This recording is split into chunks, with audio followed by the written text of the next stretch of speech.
తీసుకొని ఉల్లిపాయ అల్లం పేస్ట్, ఉల్లిపాయ అల్లం ముక్కలు చేసుకొని పేస్ట్తో వేసుకోవాలి. ఈ చేపల కూర కావాల్సిన ఇంగ్రీడియంట్స్: ముందుగా పొయ్యి ఆన్ చేసుకొని పొయ్యి మీద పాత్ర పెట్టి పాత్రలో నూనె వేసి అల్లం వెల్లుల్లి పేస్ట్ వేసి బాగా తిప్పాలి. తర్వాత చేప ముక్కల్ని దానిలో వేయాలి.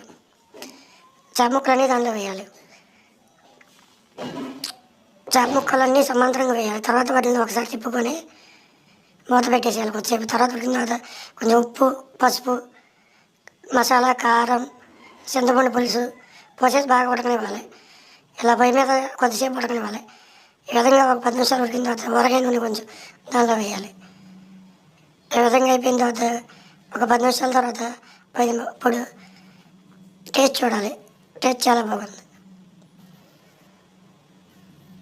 Bye friends.